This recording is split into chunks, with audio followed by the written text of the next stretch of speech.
William L. Deyo. I'm known as Bill, and my Indian name for the Patawomeck tribe is Night Owl.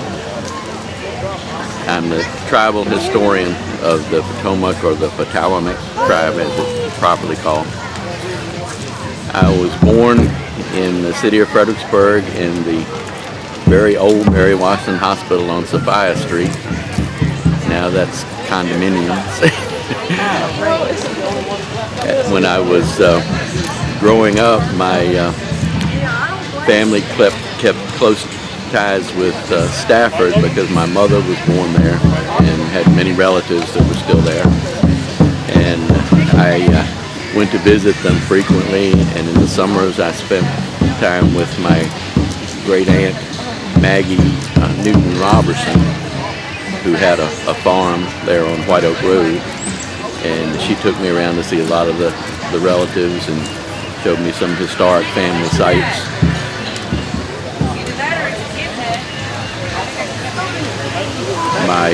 What is your role in the tribe today? As the tribal historian, I review the applications that come in for membership, and I have worked for years studying the genealogies and know practically all the lines that are acceptable. And I'll make a recommendation, and the tribal council will review it and vote on it. So have you done your own genealogy? And how yes, far back? I've been working on mine since I was a teenager. When I was a child, when most kids were asking for all kinds of toys, I asked for those too, but I also put on my Christmas list to Santa that I wanted my family tree. And my mother never got it for me, so when I went to college, I learned how to do it myself. But as a teenager, I would ask some of the older relatives and try to write down what they knew on the family. And then I learned how to do it myself later. And while I was in college, I joined the Virginia Genealogical Society, and later I became president of the society back in the 1990s.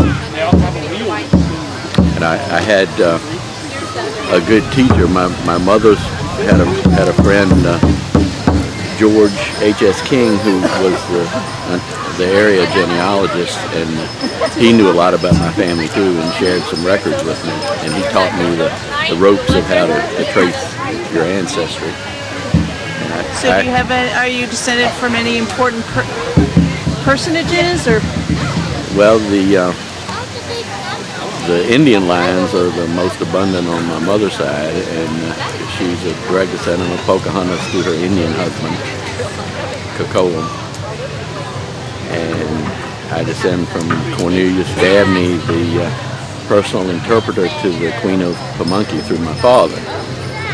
He came from Chicago, and most of his ancestry is in New York. He descended from Indians in New York, but he had one line through Kentucky that went back to Cornelius Dabney, and Cornelius' second wife, whom we believe was one of the Pamunkey family. So what do you hope to accomplish by having the tribe here today with all their displays?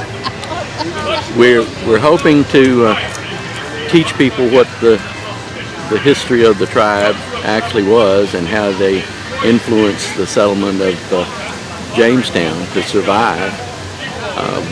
The history books never did say anything about our tribe in the past, and when I went to school we learned about Powhatan, but not of the Patawomeck tribe.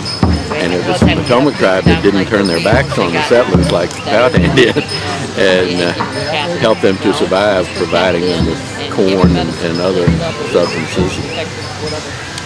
We just want to set the history book straight and help people to learn the truth. We have a lot of artifacts here today that some are reproduced by members of the tribe, and others are original artifacts going back some maybe 1,000 years. Is there anything else you'd like to say? The tribe originally started, we found, from some records of Indians speaking to the Maryland legislature back in the 1600s, that the tribe started in the Eastern Shore and were allied with the Piscataways. And eventually they moved to this area, and through intermarriage became allied with the Powhatan Federation and part of that federation. So for probably about 300 or so years we've been in this area and allied with the Powhatan Federation.